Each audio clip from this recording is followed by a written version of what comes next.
Welcome to another episode of CrockTalk TV. I'm your host, former NFL and AFL defensive back, Eric Crocker, and today I am joined by two 49er legends. All right, the guy that started 49er Legends, Evan Sowards. How you doing?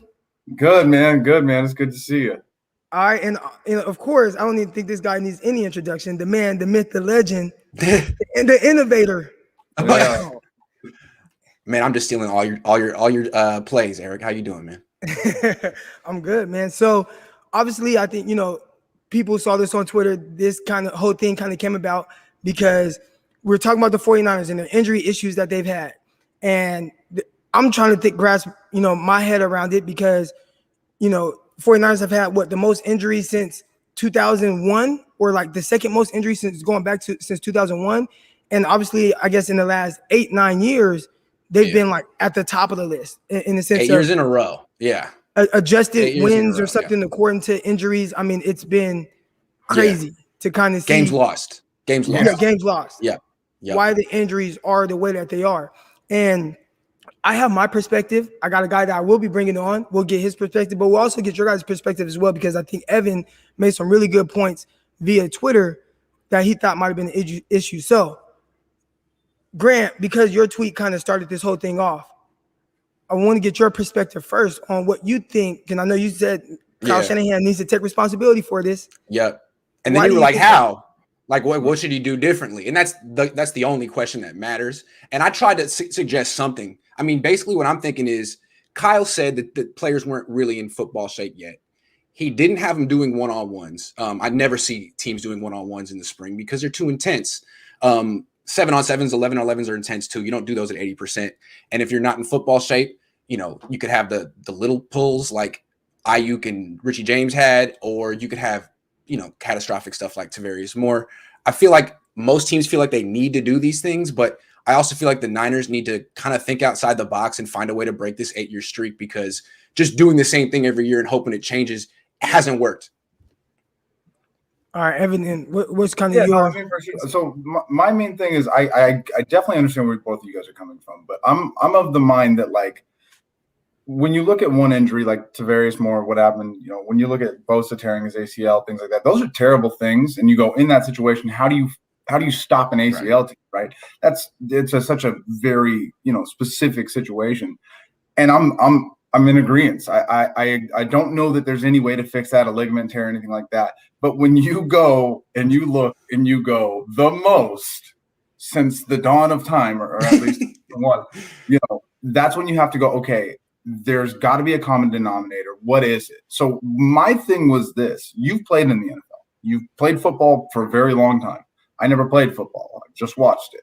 What I wanted to know is really, throughout the practice, what were some of the things, did you ever kind of like gauge in on things that you felt was worse for your body or better for your body? Did you do things yourself in terms of like rehab or just taking care of stretching routines that helped? Like teams that didn't do things the ways, do you feel like you got more injuries on specific teams, or what was that perspective like for you? So my perspective might even be different than the guy that I'll be bringing on. He's backstage right now. We'll bring him on in a few minutes. But from my experiences and my perspective, my whole life, I just went through doing what I thought I was supposed to do, right? So there wasn't any like real rhyme or reason to a lot of the things I did. I want to get bigger, stronger, faster. So I'm going to work out in a way that gets me bigger, whether it's, doing bench press, doing squats, trying to figure out what workout is going to be the most effective to get me to perform at the level I need to perform at. And whether that was just me and my buddies, whether that was me and a local trainer, whatever it was just me going all out. And I'm extremely competitive. So I don't know how to scale down or scale back on things. So everything I did 1,000 miles an hour. Like I have to go all out. My mindset was always, well, I can't let anyone outwork me. My issue when it comes to things like this is me knowing that there was no real plan for how I did things. It was just working as hard as I could. And I did it that way for years. And I never got hurt. Never got hurt. You didn't play for the 49ers. And I didn't play for the 49ers. But, and I'm looking at it like, all right, why was it that I was able to do the workouts that I did and be able to, compete at that level and go all out and in one-on-ones and all that, Yeah. go 1,000 miles an hour, never get hurt, never, pull a muscle, never break anything, never tear anything. But then you have a Jeff Wilson who stands up and tears his meniscus, or Tarvarius Moore tears ACL. Now, I will say this, going back to my days with the Jets, we went hard, we worked hard, whatever. A lot of the NFL and other teams, and again, we'll bring on my guest because he'll still have a different perspective on this, but I know they take a lot of the thinking out of it for you. They have the phases and everything. You show up, you come, it's already, you just show up, you step in the weight room, they have everything prepared for you. They have your post-workout drinks, everything. You just come in, what's on the board? Okay, this is the workout we're doing. Okay, I'm working out with Antonio Cromartie. We're getting after it. Then we go out to the field, we do our field stuff, and then we go into films. And they do that for a couple of weeks. And then it kind of builds up to where now a ball is involved. You're able to, you're doing walkthroughs. Then next thing you know, there are some one-on-ones, there are some team stuff, there is 7-on-7, and it's pretty much full go, especially for a guy like me who's at the bottom of the roster trying to make the squad. Sure. Like there is no that's your opportunity to compete, right? Yeah. Right. That's it. Now, and if I don't look like you can't. Okay, Eric Crocker coming over from the Arena League, undrafted rookie free agent, $10,000 in signing bonus. Like I can't half-ass anything. Right. I gotta put my, so right. Scaling back, that wasn't even an option for me. Now, maybe some veterans, and we'll see. We'll bring on this special guest. But from my perspective, and I'm trying to look at it in the sense of why the 49ers have so many injuries, and I look at it like, okay, when I was with the Jets, I don't think we had any injuries during OTAs. But we didn't do anything different. Okay, now when I say this. Yeah. When I say this, I don't know what the 49ers are doing from a workouts perspective. Right. That's what I think we've got to it's hard to figure out without all the information. But knowing what their workouts, what their ramp up looks like, knowing what the blocks, the programs, the stretching, literally all something in there is too. Something in there is maybe it's the lifting. Maybe it's the lifting. So because all three of these injuries have been ligaments. Whereas an ACL tears, that's pretty specific, right? You have to pop something, But an Achilles injuries, you can strengthen your Achilles. You can do things to prevent that. ACL is obviously very specific, but even still, I think the way that you're cutting, or the routes that they're throwing in practice, or the ways that they're blocking and things like that, all of those things matter when you think about how you tear something or how you pop something. And that's just kind of what we got to figure out, or at least discern from. And I feel like the Niners epidemic is the practice injuries, man. Right. I mean, Bosa getting rolled up on in a game, there's nothing you can do, really. But the practice injuries, you could probably reduce those. But how can you scale back on practice? Because everybody right now is really kind of going about it the same way, just trying to prepare for the season. I think one thing, is like everything is in phases. It's like you don't just go from 0 to 100. Right. I know Grant had suggested that, hey, we'll scale back and kind of basically resort to walkthroughs during OTAs. And my response was, you could do drills, you could do strength and conditioning, but no competition. That's what I would think of. You're right, though. It's not about slowing things down to ease your way into it, because you're right. That could cause more injuries down the road. But I think the bigger thing is who's at number 32 on the list? Who's at number 31? Right. We have to ask what these teams are doing. Your guy that you're about to bring on, maybe he was on a couple teams that really didn't have a lot of injuries. What were they doing? And is there a difference between that and what the 49ers are doing? That's what. Is there a point of emphasis? Yes. Yeah. So do you guys want me to bring him on and then you guys can ask him? Absolutely. All right, here we go. Yeah. So bringing on my guy right now. And I called him. He picked up on the first ring. And I asked him, I said, what are you doing in 20 minutes? He said, whatever you need me to do. All right, so here we go. My guy, Will Blackmon. Let's go. 12-year NFL What up? Will Blackmon. He's all over TV. True story, though. I literally said, you said, what are you going to do in 20 minutes? I said, I'm going to be on whatever show you're on. That's serious. Oh, man. So Will, background. Hey, you see it too. All EGOP ones up there. Oh, yeah. Of course. Yeah, we do the whole Revo stuff. He's talking about the helmets. Yeah, I figured. What's happening, people? What's up? So we got one guy with the Sports Illustrated behind him. That's my guy, Grant. He covers the 49ers for Sports Illustrated. Very nice. And then the other guy here, my guy, Evan, he's been covering the 49ers. What you have a blogging site that you've given a lot of people opportunities for. What's the name of it? 49ershub.com. Yeah, 49ers Hub. I don't know why I forgot, but 49ers Hub, and he's been heavily involved in that. Look, so I make you nervous, man. It's all good, bro. You know. Bro, he's so hyped up about this thing we've been talking about all morning. He's just ready to go. I know, and he's been backstage, so I mean, pretty much for most of the 10 minutes that we've been on. So he's heard the conversation. Grant, I know you had a question kind of specifically for him, and that pertains to some of his experiences. Well, yeah, I mean, were you ever on a team that had like a problem of players getting hurt in practice in particular? The Niners had that problem. And if so, what can be done? Man, I've been on 4 teams and so many practice. Well, actually, I go back to the double days. You know, I caught the last 2 years where we had 2-a-days, and those are pretty aggressive and guys did get beat up. But I just feel like I was one of those guys where a lot of every injury I had was non-contact, meaning like my first day rookie, I was in mini camp. I was covering Greg Jennings and my foot like snapped in half. Oh, wow. My first day ever.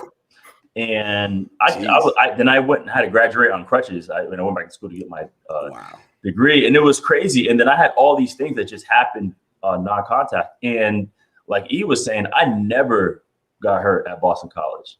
Never. You know, I was young and did whatever. I ate awful and I was all good. And when I got to the league, it was like, boom, you know, broke my foot. Boom, I got like cracked back and broke my rib, broke my foot the second year again. And just all these things. And I was one of those, like when Ted Thompson drafted me, he drafted me and signed Charles Woodson the same year. And he's like, okay, I want Will, Al Harris, and Charles Woodson. They're going to be the guys. And I just kept getting hurt. I was one of those, like everyone has high hopes for Moore right now. And I was like that young star that they were hoping to like, okay, this guy we got him in the 4th round and he's going to really, you know, pay dividends for us. And it took me to like, one, go through all that stuff. And most importantly, learn how to take care of myself, you know, and that was the biggest thing that I had to learn was to right. They say your body's your business. They say be a pro. I had to learn how to take care of myself. But I learned going through stuff, and I was fortunate enough to figure it out where I can go on and play 12 years. Where a lot of guys, you know, they don't know what to do. And my issue is when people say be a pro. Yeah. You know, when coaches say you need to be a pro, and it's like, Doc, I just got here. Like, who's going to teach me? Show me how to be a pro. You know, like teach me how to watch film, or you know, you go to the trainers or the strength conditioning coaches. Yes, they have all the stuff on the wall. They give you all the pamphlet. But I just did a show the other day about athletes when you leave the game. And the NFLPA gives you all this information, all these things, what to do. And it's like, I see the email, I scroll, I get the pamphlet, I toss it.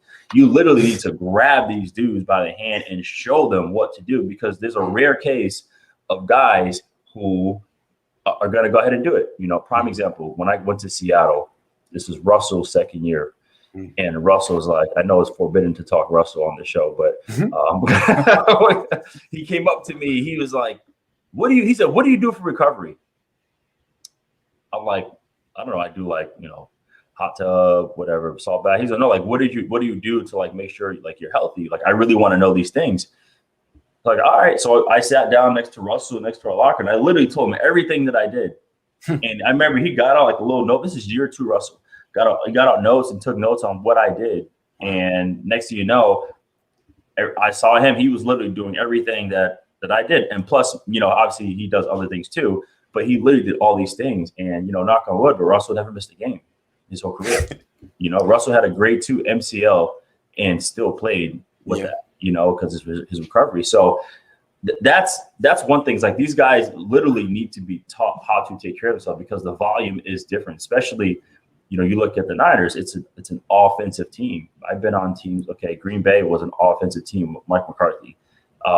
And it was, when we didn't do gassers because practice was full blazing, you know. Pete, he's all about competition. You don't do conditioning because practice, walkthrough is full go. It caught me off guard. I remember I was covering Lockett in the slot, and it's walkthrough. I'm wearing sneakers. This dude got cleats on, took off, and I got yelled at for like, you need to stay with him. I'm like, it's walkthrough. They're like, not here, baby. You know, same thing when I was in Washington with Jay Gruden, offensive coach, right? It was 100 miles an hour.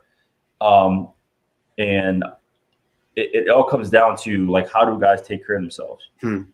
Pete has a guy. He's the one thing about being up there, and I like to use him as a reference because I got to really see an organization take care of players from a physical perspective. Obviously, it's different business wise, but he has a guy who literally tells him how much to push or not on these guys. Right.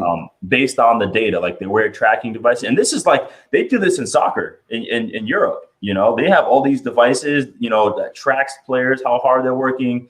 Hey, this guy he put in, you know, so many miles today, you know, let's pull back on him a little bit. You know, this guy has done this, you know, today let's maybe do a walkthrough because bodies are beat up based on data, you know. Yeah. So that does help too. And then there's all these studies with like vitamin D, right? And it's legit in terms of those who were vitamin D deficient had more soft tissue injuries, like like pulls and strains, all those things. And I remember I went and I did the blood work to look at my vitamin D deficient, and I was you want to be at like 50. I was at like 22. I had vitamin D like a third world child. That's probably why you broke your foot too. And look, as you were up in Green Bay, there's not a lot of sunlight up there. No, but the foot thing was weird. But I'm saying it was more so like the soft tissue. Okay. But that's literally I mean, like everything you just said is the point that I'm kind of on. Obviously, everything is individual, but like if you look at the 49ers history and as bad as it's been, you know, do they have the guys that Pete does that are taking things that serious? Are they looking at, you know, are they using every tool possible? Like we fired the strength and training, you know, staff. I mean, that's pretty known, but then they brought in a guy who's, you know, from hockey, very, very different than football, you know? So, I mean, what's his name? Ben Peterson. Okay. Actually, what's going to sound crazy is he was my strength coach. I shouldn't say this because Bosa got hurt, but he actually trained me, Todd Rice. He trained me when I was at BC. Yeah. But the thing is, too, I like to add is I remember I saw a quote a long time ago from Hines Ward. And it was like, he was like, look, these guys are overworking themselves at home. You know, like that's why overworking training, like OTAs is to get you in shape. Right. Mini camp is to like continue to get you in shape. Training camp is supposed to get you ready for the season. That's the whole point. And I think what makes it worse is like, yes, guys are going home working, but especially at the pro level, it's not working is not like continuously running all day to get in shape. You need to watch tape, bro. Like that's what it is. And I feel like what made it worse is now everyone wants to put their Instagram videos, put their videos on Instagram and all these workouts. I'm dead serious. Yeah, like, you're so interesting. Yeah, or trying to do like cool stuff. Like was it Debo that had like Louis Vuitton cleats? Was it him? Yeah, like when he hurt his foot. Like why are you wearing those? True. Wow. You know what I'm saying? Like, are you wearing those to like stunt? And I'm a massive Debo fan, but it's like guys are truly going out there and going nuts. And so by the time they get to training camp, it's like, okay, guys, we're not messing around. We're getting ready for the season. Like now it's go time. Like you don't have any option. It's go time. And so they already wore their body out the whole time. And then now the season comes and it's just a war of attrition. Hines Ward was like, when the season was over, he was like, look, I chilled. I came back and moved around a little bit. And I know he's different case because he's Hines Ward. And you know, I just went for what it was. And then when training camp came, and that's the approach I took. When the season was over, I did nothing. I'll ride the bike. I'll eat a little bit. Yeah, because you already beat your body up for like 7 months, 8 months, 9 months. So I literally did nothing. I came back maybe 2 weeks before OTAs. I moved a little bit, so I'm not like, I don't look terrible, you know? And then when minicamp came, go. Okay. But what's the culture like now? Take 2 weeks off and then you're back in the gym, right? Yeah. That's what's the culture like now? Because that's what it is. Everyone, when the season's over, it's like, oh man, you know, it's the mentality, or it could be fake. like, oh, I need to get back in the gym because this happened. It's like, bro, the guys who get it. That's why last year I literally tweeted out. I was like, bro, this is going to be the year of the veterans. Like the veterans are going to ball out because they don't have any OTAs. They don't have any mini camp. They have nothing.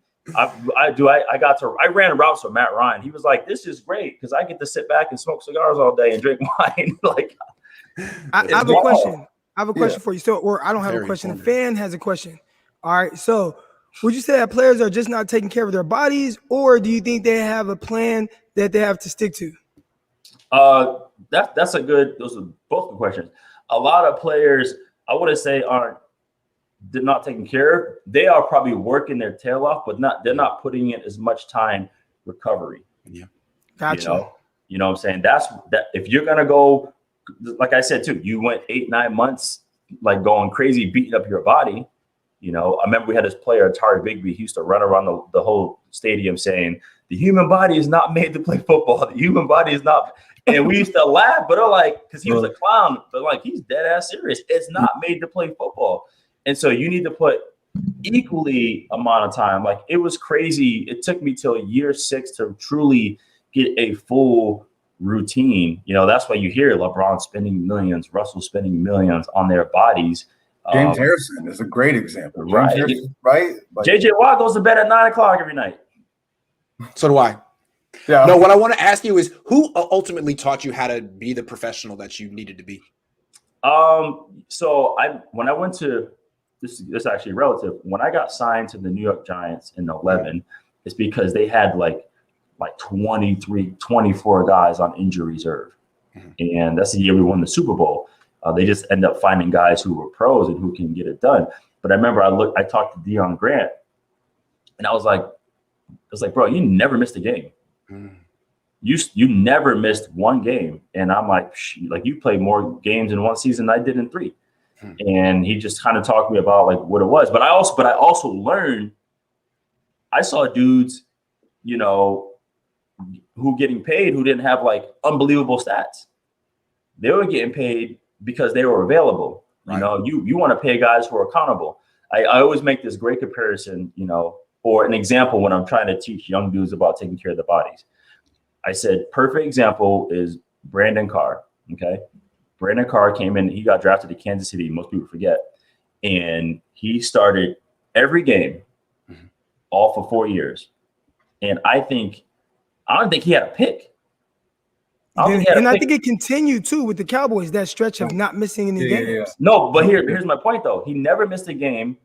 I have to look it up. I don't think he had one interception. Dallas gave him $50 million. Why is that? Because he's available. Because he's available. That's right. Period. And I started seeing guys, you know, play ahead of me who I thought I was better than, but I was hurt, you know. So yeah, I'm signing all these like 1 year contracts, 2-year contracts, because it's like, well, we don't know. I remember when I went to Jacksonville, I showed up and I got a stack of injury reports, and everybody wanted to put a waiver because like, oh, we don't know. I'm like, dude, like I haven't had an injury in so long. Well, you know, you're not. They were all saying it. We can't count on you. You know, so that's where it clicked for me. When I was like, if you want to play, you got to be healthy, and if you're healthy, obviously, the more opportunities you get, the more plays you can make. So what do you think about this? Are players too big and fast now? And do you think that has to do, because when I kind of spoke about this a little bit on Twitter yesterday, that was one of the main responses I was getting. Players are bigger and faster now. So now the level of impact is at a higher speed, and they think sometimes that's maybe causing more of these injuries. Do you think that the speed of the game combined with the power of these players has anything to do with some of these injuries? Yeah, I think the speed of it's like evolution, right? The speed of the game and the size of these players is definitely, you know, huge. I mean, you got guys now, DNs running 4.3s. It's nuts. However, they're also better athletes, you know, which is they are better athletes, but I hate that, you know, it's also a cop out for the league when they're talking about collision and stuff like that. Well, you got to adjust to the rules. It's like, bro, shit, you know, stuff happens so quick. You know, I Green Bay posted one of my old punt returns, and Walter Thurman was like, bro, why do you just like make a shoulder fake and go straight? Why'd you cut across field? I'm like, Do you understand how quick stuff happens? Like when you're on the field, I see a different color, I go the other way, period. You know what I mean? I didn't have time to think of like, oh, I should have did this and what. No way, man. I thought I had an open lane, but it does happen faster, but that's more so for collisions. You know, I mean, I get that part, but for sure, maybe if someone's coming faster than you think, and you make a sudden last second move, and your knee goes one way and what have you. But that's evolution. The athletes are getting better, but it goes to the season's over. Guys are training. The overtraining thing. They're training way the young hard. Guys. Because that's why, for example, like a great device I used to wear is a finger device, and I forgot the technology. But Whoop, the watch, they had the device now. I used to have this finger device that measured like my heart rate and other things, and it's like, hey, your body has recovered so much. You know, if you were still in the yellow, maybe you should scale back a little bit today. If you were in the green, it's like go. It's like, I tell guys, like, even when I train DBs, if you have full recovery and you train, that's where you actually see results.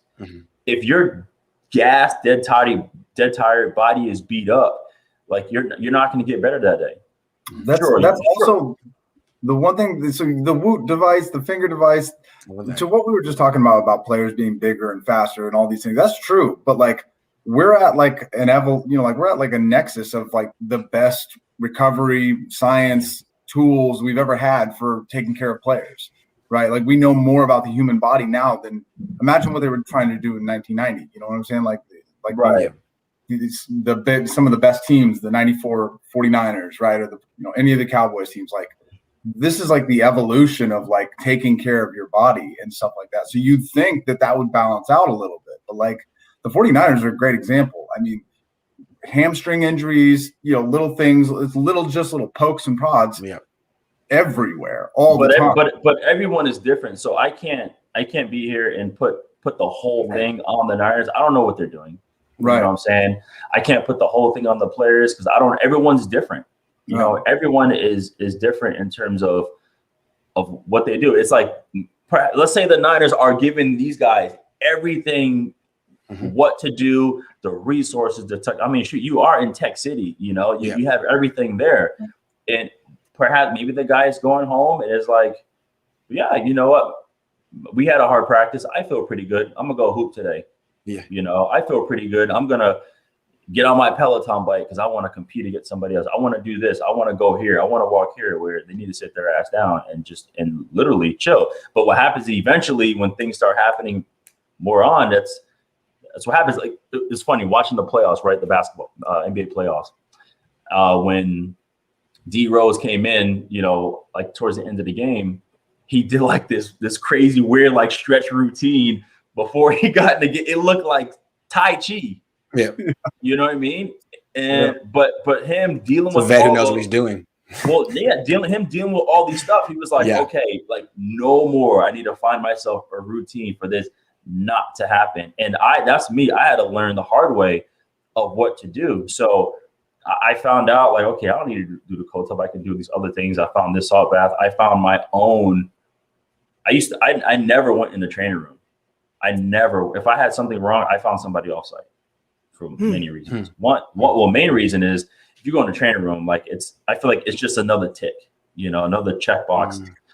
Coaches are always walking in, seeing us. Oh, what's up? How you doing? You good? Yeah, you feeling good? Oh, yeah, I'm good. All right, cool.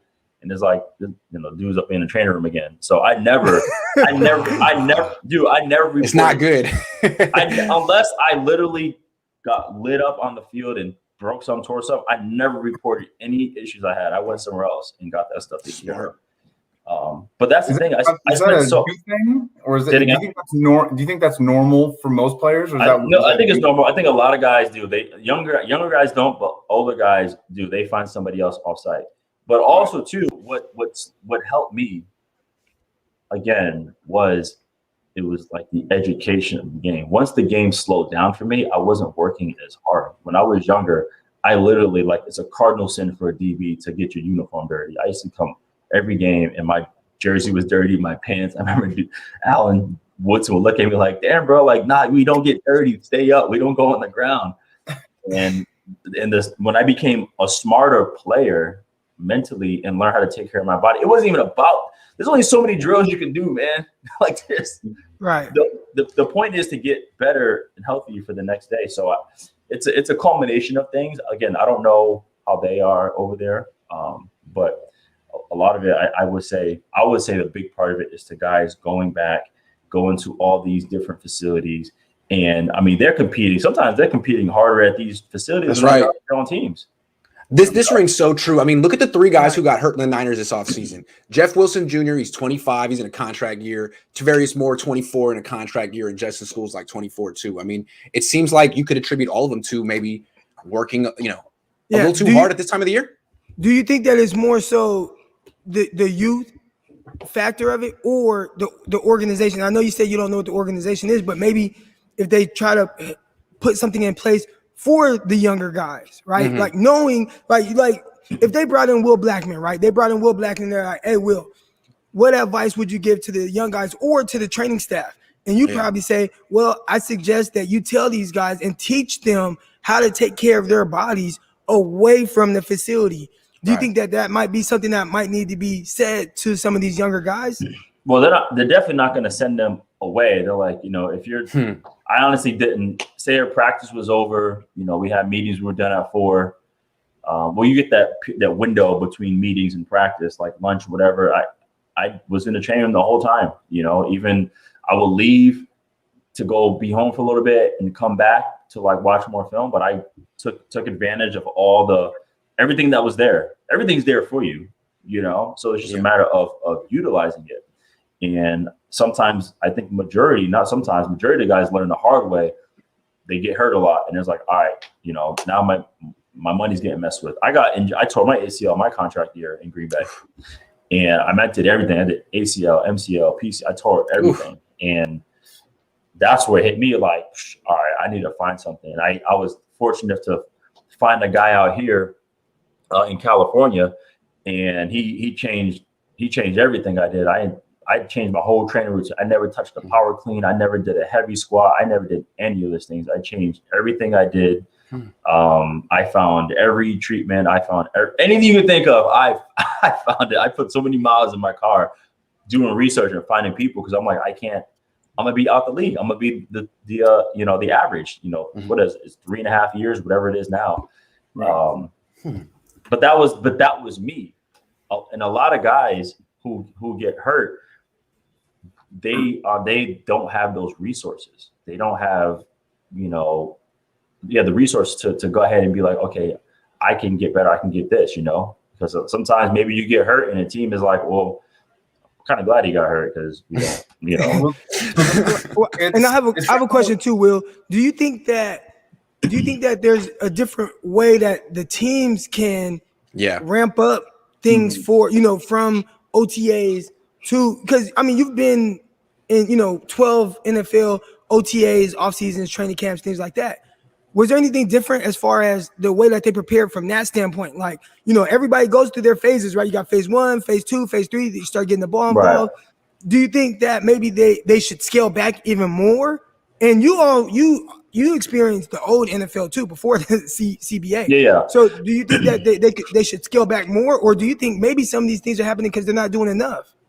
Well, the thing that you need to have competitive periods. Like you have to have competitive. Like there's in the spring, whenever you're on the field together, you need to have a competitive period. And that's why it was mind-boggling when Teddy Bridgewater was like, we didn't have 2-minute drills, we didn't do red zone in Carolina. That was wild. Like you have, because the NFL, everyone's fast, everyone's strong, everyone runs the same plays, everyone has the same things. They just call it differently, which means it's what the NFL is all situational football. That's it. It's who can master that situation. And the only way to prepare for that situation is be competitive. So, I've been on teams where it's like, look, we're going to be competitive for only 3 periods of the practice, and the rest, like, okay, let's just have an error-free practice. You know what I mean? Like every single practice doesn't have to be, balls to the wall, but it was like, okay, competition period, we're going to do 2 minutes. We're going to be backed up, 4-minute period, 4-minute, whatever it is, third down, we'll have competitions where it might keep score, but it was only like certain periods. It wasn't an entire practice. So I would say majority of the teams are doing that. A majority of the teams are investing in the technology, especially when the main guys are getting hurt. When the Ravens back in the day, they went and got field turf, and then Joe Flacco tore his ACL, they went right back to grass. Well, no, but my theory was that like these guys aren't ready, and that these practices in May and June are too intense. But what you're saying is that they're actually, it's the opposite. They're gassed by the time they get to OTAs. It's amazing. I would say they're in shape condition wise, but their muscles aren't fully recovered. All their ligaments, all that stuff is dehydrated. They're usually not fully recovered. Because I feel guys come in, like if a guy came in to OTAs looking like he's ready for a prize fight, it's like DK Metcalf, Tavarius Moore did. He looked great. DK, it's different because no, I know, but I'm just saying, look, okay, look like him, right? He's dehydrated. No, he overdid it probably. But I understand where Moore came from. If he got hurt, he was like, look, I'm going for this. Yeah. You know what I mean? So you love the motivation, but it's like, even just make sure, like, I'm cool with certain guys getting healthy, like OBJ, and like, kill it, but just, make sure you're recovering. Make sure you are recovering, because that is the most important thing. That's how you get stronger. That's how you are able to play for a long time. Just make sure you recover. And it took me till year 8 to really understand that. For you specifically, though, in all the training camps that you've been in, were there teams that emphasized that more than others? Did you have teams that really like sat you guys down and was like, yo, I need you to take care of your body. Don't overdo it this offseason. We'll take care of that when you get to OTAs. Did coaches emphasize that at all? Or were there coaches that didn't at all? Did you have coaches that were like, yo, grind it out. You better be ready by the time you're here? Yes, right. I mean, it's kind of cliche, like make sure you take care of your bodies, like don't touch that hot stove. They said it, they said it. Sure, they said it. They're supposed to say it, right? Don't do these things. Yeah. And I tell people, I said the greatest training camp in the world is at the VMAC in Seattle. Obviously, the setting is super cool, but everything in that building is designed for you to succeed. From the food, to the lounge, to the recovery, to Sam Ramsden. He has all the devices, all the tracking, all these things. Even they got all these chairs. Like everything is there. Is like, because when we go on the field, like, let's go. But you will have everything, That's right. Michelle, the nutritionist, I still talk to her, 7 years later, I still talk to Michelle. She did all my food sensitivity testing. Like, oh, I found out like pineapples like adds inflammation to my body. I didn't know that. No, too bad. No, for me, pineapples cashews. For me. Okay. I'm like, really? Yeah. And that's really important information for you to have. See, because for the first half hour, you were talking about personal responsibility, but what you're saying is some teams do a better job of setting young players up for success than others. Well, I'm saying that it still comes down to personal responsibility, because I can walk by Michelle's office all day long. True. You have player development. You have player development directors that have all these resources and tools to help you off season. I can walk by their office all day long and not take advantage of those. Yeah, but also in the room with the whiteboard in front of you, right? Like if a coach goes, "Yo, here's something," we'll just talk to our nutritionist. This is what he found out. Will just found out that specifically this is what it does for him. So this might not be the same for you guys, but I want you guys to go out and learn about your body. Do these things, take care of the resources we have here, because that's just one thing that Will figured out. Imagine what could be going on. But you're giving the players a little too much credit though, because I remember my rookie year, one thing that some fans don't know, and I don't know if they still do this, but I know that for sure they did this in 2013. For all the rookies and some second-year players, they had this thing during OTAs where we would be in this like classroom type setting for 2 hours. and they went over everything that you'll come across as far as being like in the NFL. So how to eat, how to approach, the police officers, how to contact a lawyer, how to, dealing with like maybe a female. And we played this game about life with, if you pick the wrong female and have kids with them and then she divorces you, how much money. They structured out your entire, cool, as far as your income. So like, you picked a gold digger. Sorry, you lose. Yeah, no, literally, it was like that, and they made it like fun and interacting, but it was pretty much like that. So, but they even gave us a breakdown of, all right, if you make the rookie minimum, which at this time was $405,000, they tell you how much taxes is going to be taken out, how much was going to be left over, how much you should be spending on your cell phone, your housing. Like, they broke down everything that you'll come across as far as being a player in the NFL. And do you think that everybody takes advantage of that? Bro, everybody was on their phones, man. Like, we're tired. We just want to play football. I'm not trying to sit here in this meeting. But that was my next point, though, is like every team gives you all the resources. That you get all these resources on what to do. But again, you don't know how to apply it. And that's why I say that you have to scare the hell out of these players. You have to give them a real life situation. It's like, why do you think they bring bad kids to scare straight? You know? Yeah, that's what I wanted to ask you, is like, you're talking from the perspective of a player who figured it out. But if you were hired as the Niners head coach tomorrow, like, hey, we got an 8-year injury problem. What are you going to do, Will? What would you say as the coach? If I was the coach? Yeah. Well, I would be fortunate because I was in that situation. I played 12 years. I had 9 surgeries. Mm-hmm. I have permanent osteoarthritis in my knees, my feet, and both my hands. You know, I've broken so many things just playing. But figured it out because you didn't have a choice. You had to. Yeah, it was for me. It was the only thing that I wanted to do in life was I wanted to play the NFL. That's the only thing I wanted to do. That's why it's funny. Like, I love the mantra, like, more than the athlete. That's all I wanted to be, was an athlete. I could like, say what you want. If someone's like, "Oh, you're just a pro athlete," I'm like, "Great, I appreciate that." You know what I'm saying? Thank you. Yeah, that's all I want to be. Yeah. And I knew my whole mindset with any adverse situation. I'm like, somebody has been in my situation and won. You know, like, someone has maybe failed the business. Maybe someone lost their house. You know, I look at football, like, some guy. You know what? Thomas Davis had like 3 ACLs, and he was able to come through and still get it done and make money and make the Pro Bowl. And so I'm like, someone has been in my situation and won. And I was diligent to try to find the resources, because I'm like, there's no way I got here and this is it. You know, so I'm able to show that reality. That's why I love the Brandon Carr example, because I'm like, guys, you think you have to get 10 picks every year to get the bag? No, you just need to be healthy. That's it. The hardest thing is to be healthy, because if you're healthy and you're on the field, you will have more opportunities to make a play.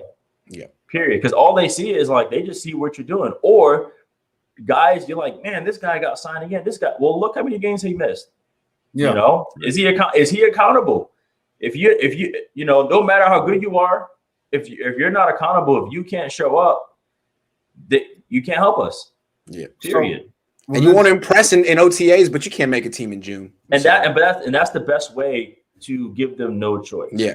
Yeah. It's like, man, they really want this guy to play. We believe in him. He's an awesome talent, and we're trying to get him going. But this guy, he's always available, and he's slowly and steadily getting better and better. A perfect example, Tramon Williams. Oh, you know, Tramon Williams in Green Bay. That's what I'm saying. Tramon Williams in Green Bay did not get a scholarship. Right. Wow. He did not get drafted. We brought him to Green Bay as like just a body, like a legit body. He was a DB and he played receiver, scout team receiver. That's what he did. And then slowly, okay, this guy got hurt. This guy got hurt. Okay, let's put him on special teams as a gunner. Okay, do that. Okay, this guy got hurt. You know what? Let's we need a returner this week. Let's put Tramon back there as a returner. He took that damn thing to the crib.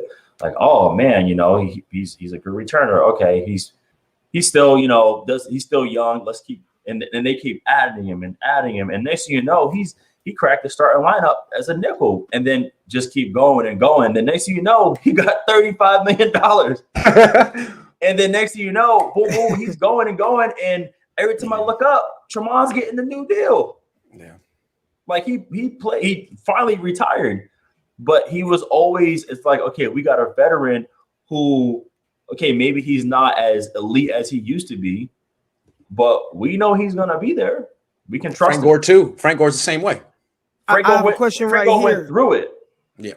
I have a question right here, Will. So why do you think there's more injuries in the NFL compared to the rugby level? Oh no,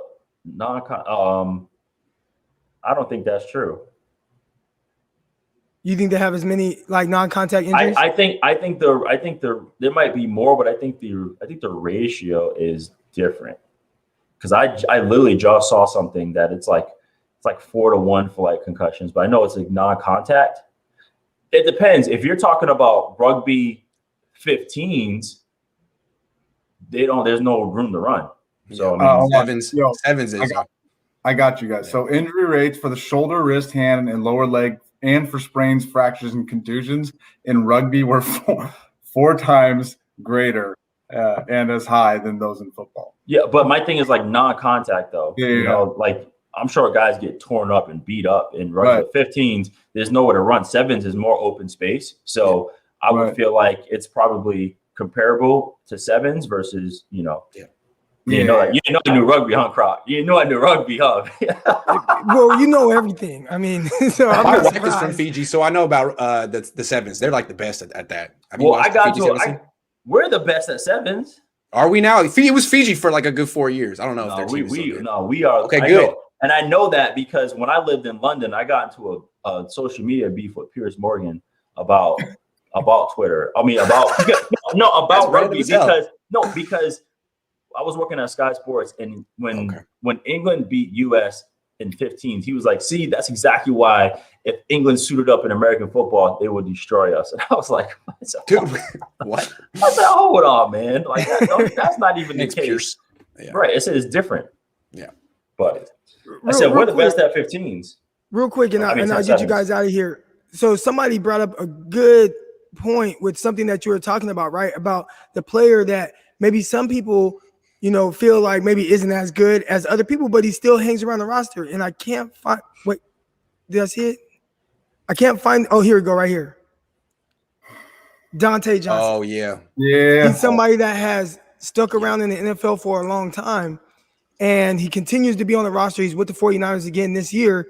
He's going into maybe year 8 or year 9. 2014, and for the most part, he had somewhat of a growing injury last year, but he's been fairly healthy his entire career. And maybe that's, what Will was talking about as far as teams being able to count on him to be available. Maybe that's the reason why, although most 49er fans want him gone, he's been able to stick around on the roster maybe longer than most people had expected. But that's the thing, though. I think we don't want him gone.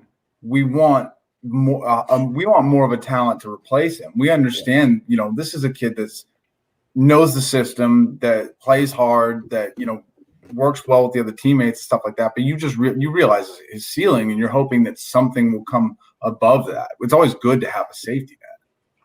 Yeah, I mean, well, for him, I'm looking right now. His last 3 years, obviously he missed a lot of time.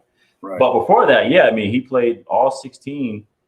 The first 4 years. His last year was okay. His last year was the one where he started every game. In 17. He's just a familiar face that came back. I don't know if that's a great example, but. And I don't even think he's missing those games due to injury. I think some of them he's just inactive. Just inactive? Okay, that's fair. That makes sense then. Dante's a weird case, though. He's played everything from being inactive, just having people play above him, to coming and spotting. He's been re-signed. I mean, the dude has. He's like. But here's a big situation too. He's still under 30. He'll be 30 this year, but he's still under 30 years old. And this is perfect example, because this is what's wild. So when I worked out for the Raiders in 19, They didn't know what to get, and I worked out, and they were like, okay, we're gonna put you on the short list. And I'm like, okay, short list means next dude up. Whoever gets hurt, next dude up. And I watched every Raider game, like I was glued, you know. And all of a sudden, that's when what's the safety from West Virginia? Oh, Carl Joseph. He went down, and Jordan went down in the same game. I was like, honey, pack my stuff. Like it's going down. Yeah. And I'm like, okay, like what's up? I'm hitting up Mayo, hitting up Dwayne Joseph, like what's going on, you know? And they're like, yeah, hold on, you know, figuring some things out. And then next thing you know, they signed DJ Swearinger. Oh, yeah. And I went, no way. Yeah. And I said, what happened? Well, you know, we got outvoted. I was like, by who? And they were like, the general manager. No, and they were like, and no, but they said, honestly, because he's 28. Yeah. He's 28. Wow. Yeah. Watch, as soon as if Dante doesn't go off this year and he hits 30, we're gonna have a different conversation next year. I promise you. That's a good point. Yeah. Well, my biggest takeaway today is that Instagram is the reason why these young players are getting hurt. Like, Brandon Ayuk works. No one works out harder than him. He goes to that training facility and boom, he pulls a hamstring right away, groin right away. But it's we can't say it's all that because nobody it's definitely Instagram's fault. Nobody posts more to Instagram than Kendrick Bourne. Hey, Kendrick Bourne. He's never heard. I will say though, because I mean I have to plug him, but you know, Aaron Woods is one of my really good buddies from Portland, and that's who trains Kendrick, and he takes that stuff very seriously. Not just the working out, not just the, you know, but like the actual recovery. Like, there you go. I've done those workouts, and you know, they spend just as much time warming up, getting ready, all those things, right, than even touching a weight. So, you know, I think at least Kendrick's doing the right things in the office. But that's the thing, though. You can go all out as long as you go all out in the recovery process. So that's the biggest thing is, yes, everyone goes put in the work, but it's more than just putting in the work to exhaust yourself. Right. Recover so that you can put in equally amount of work. Right. Like Usain Bolt, he trains 9 months to shave to try to go from a 9.9 to a 9.8. You know, I know he's running 9.5. That's his time.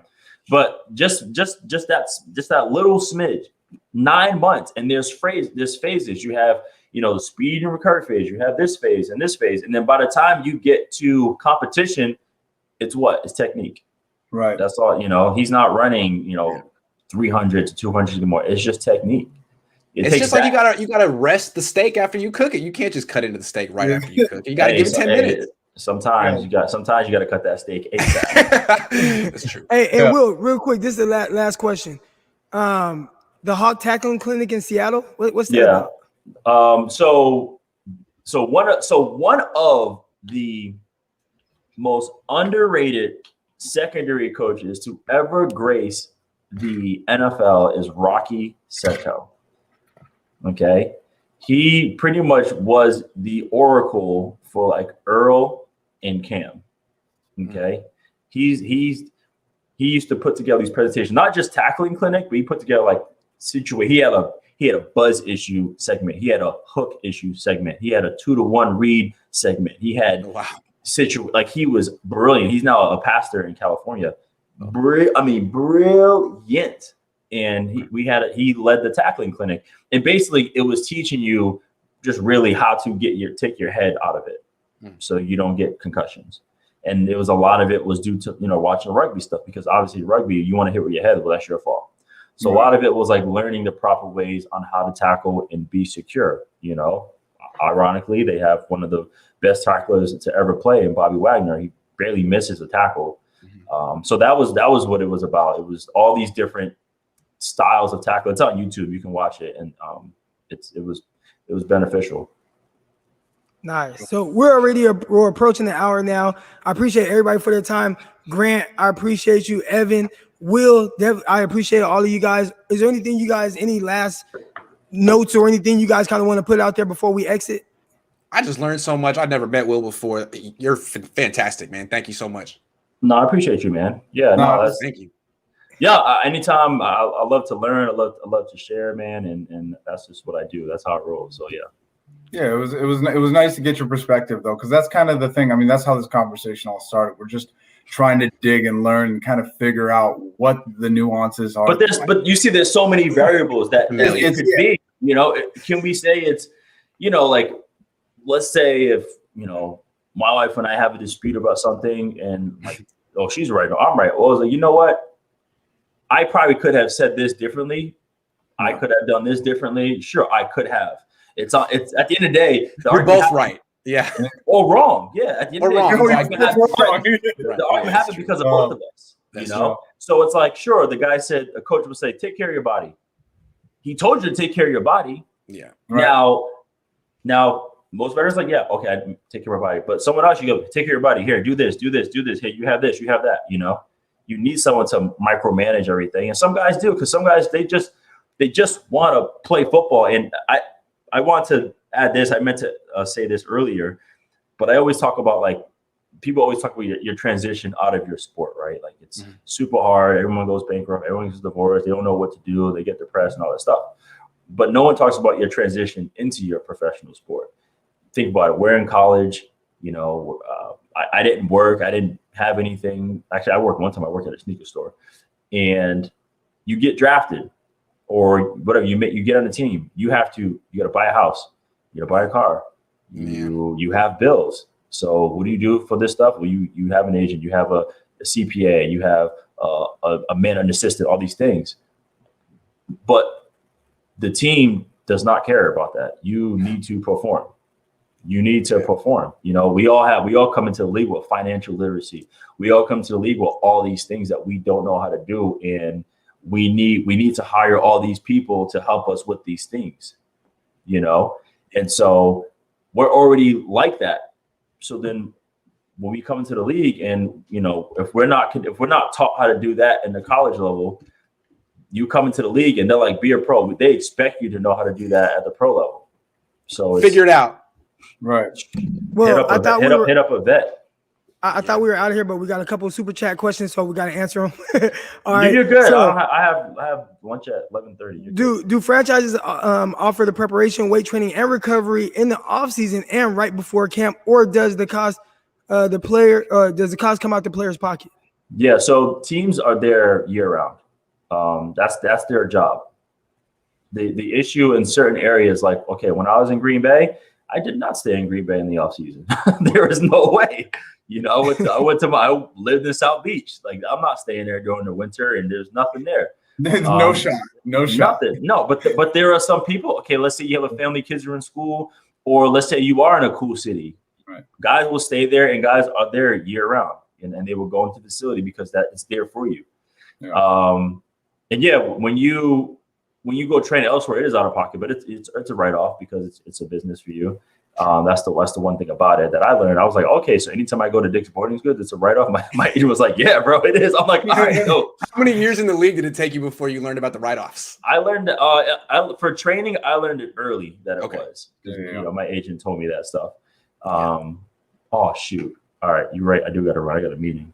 All right, here we go. And my guy Brett Lackey, insightful discussion. There were a lot of people that said it was very insightful. I appreciate it. Will, appreciate you coming on. Grant, Evan, I'm gonna get y'all out of here. I gotta go catch a flight to California. I appreciate y'all. We're gonna have to do this again another time. Maybe not as long as an hour, but it was cool. I appreciate all y'all time, man. Take care, everybody. Great show. Thanks, Eric. All right, we're out of here. Hi, fellas. All right, and I appreciate everybody for tuning in. Thank you for coming on this episode of CrockTalk TV. This will also be in the podcast format. I'll put it on Spotify, Apple, whenever they approve me of this stuff. But yeah, man, I'm glad everybody loved it. Great show. I'm looking at the comments right now. Safe travels. I appreciate all that. It was really good to have those guys on there. I think I look at all those guys as, you know, buddies. You know what I'm saying? Buddies. You know, Will has been great. You know I can pick up the phone and call Will. I don't know. There's over 200 people in here now. But when I first got on, I talked about how I got Will on here, and I picked up the phone, called him real quick. He picked up on the first ring, and I'm like, hey, Will, need you to come on this and give your insight on this topic. And he was like, whatever you need. So it's good to have, cool people like that in your corner. Obviously, Grant, Evan, amazing as well. I appreciate everybody coming in here. But that's going to do it for this episode of CrockTalk TV. I'll catch y'all next time. Peace.